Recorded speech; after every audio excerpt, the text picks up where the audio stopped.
औज़ुबिल्लाहि मिनश्शैतानिर्रजीम बिस्मिल्लाहिर्रहमानिर्रहीम। जनाब इम्तियाज़ जलील साहब, जनाब नासिर सिद्दीकी साहब, SDPI से अपना फॉर्म विड्रॉ करने वाले कैंडिडेट आए हुए यहाँ पे हमारे भाई, यहाँ मौजूद मेरे भाइयों, बुजुर्गों, मेरी माँ और बहनों, अस्सलाम वालेकुम वरहमतुल्लाहि वबरकातुहू। महाराष्ट्र इंतखाबात में सरगर्मियों का माहौल तो है, मुख्तलिफ पार्टियां हिस्सा तो ले रही है, लेकिन ये नहीं मालूम कि कौन किसके साथ है। महाराष्ट्र में सियासत एक मजाक है। कोई इंतखाबात जीतने के लिए लड़ रहा है, कोई किसी के वोट काटने के लिए लड़ रहा है। कहीं पे एक ही गठबंधन के 2 कैंडिडेट है, तो कहीं पे कोई ये बोल के विड्रॉ होता है कि यहां से मुसलमान नहीं जीतना चाहिए। और असल एंटरटेनमेंट तो रिजल्ट के बाद होगा कि कौन किसको बिकने वाला है, किसकी हुकूमत बनेगी, कौन शपथ लेगा, कोई भरोसा नहीं है। ये सब इख्तिदार के भूखे हैं, सब इख्तिदार के भूखे हैं।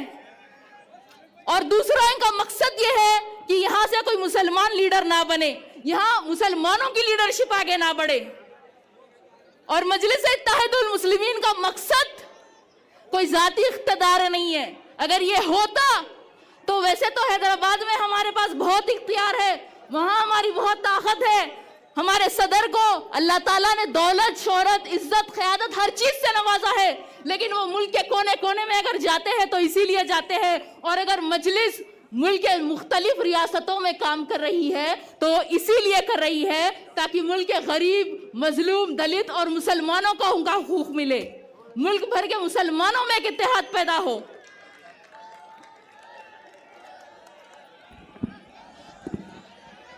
हम भारत के मुसलमानों को जगाने निकले हैं कि अब 75 साल से हम सियासत में वोट देने का तो काम कर रहे हैं, लेकिन अब हम खुद सियासतदान बनेंगे, हमारी खुद की सियासी क़यादत होगी। हम खुद MLA और MP बनकर असेंबली और पार्लियामेंट में जाकर हमारा हक हासिल करेंगे। महाराष्ट्र इलेक्शन 2019 में सिर्फ 10 मुसलमान जीतकर असेंबली गए, जबकि महाराष्ट्र में 1 करोड़ 30 लाख मुसलमानों की आबादी है। और फिर ये साल हुए लोकसभा इलेक्शन में किसी भी पार्टी ने पूरे महाराष्ट्र में से एक भी मुसलमान को टिकट नहीं दिया, सिर्फ एक इम्तियाज जलील साहब ठहरे थे और उनको भी सबने मिलकर हरा दिया। आज भारत में मुसलमानों की 14% आबादी है, लेकिन हमारे MP सिर्फ 4% है। और आज यही वजह है कि आज मुल्क में मुसलमानों के साथ हख्तलफी होती है, हम पर जुल्म होता है। आज मुल्क में मुसलमानों की जानों की कोई अहमियत नहीं है, हमारे नबी के शान में गुस्ताखी की जाती है। और आज अकेले नखीब मिल्लत असदुद्दीन ओवैसी साहब पार्लियामेंट में 20 करोड़ मुसलमानों की नुमाइंदगी करते हैं बेबाकी से। अगर उनके साथ हमारे और 25-30 MP हो जाए, 50 MP हो जाए, तो क्या किसी की मजाल है कि हमारे खिलाफ कोई कानून लाए, हमारे साथ हख्तलफी करे? आज चंद्रा बाबू के कोई 14 MP, नीतीश कुमार के 12 MP की वजह से NDA की सरकार है। अरे ख्वाब बड़े देखो, ख्वाब देखोगे तो ही ख्वाब पूरे होंगे। हालात को नजर में रखते हुए हमें बुज़दिली और गुलामी का नहीं, बहादुरी का मुजाहरा करना होगा। अंजाम वफा क्या होगा सोचा नहीं करते, मोमिन कभी हालात से सौदा नहीं करते। ये हौसला सिखाया है दीन इस्लाम में। अगर सर सजदे में हो तो तलवार की परवाह नहीं करते।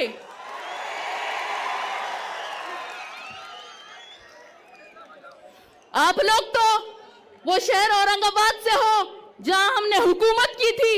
ये लोग बहुत सियासत खेलते हैं, संभाजी महाराज, औरंगजेब, औरंगजेब, संभाजी महाराज। अरे तारीख पढ़ लो, इस बंजर शहर खटकी को आबाद किया था मलिक अंबर ने। उस इतिहास को कैसे बदलोगे? उस इतिहास को कैसे बदलोगे? बड़े हैं औरंगाबाद को संभाजी नगर बनाने वाले। औरंगाबाद की आवाम से मेरी बस यही गुजारिश है कि आप लोग भारी अक्सरियत से इम्तियाज जलील साहब और नासिर सिद्दीकी साहब को कामयाब करिए। 20 तारीख के दिन मुत्तहिद होकर अपने वोटों का इस्तेमाल करिए, क्योंकि इत्तेहाद की पहचान है शहर औरंगाबाद। शुक्रिया, अस्सलाम वालेकुम।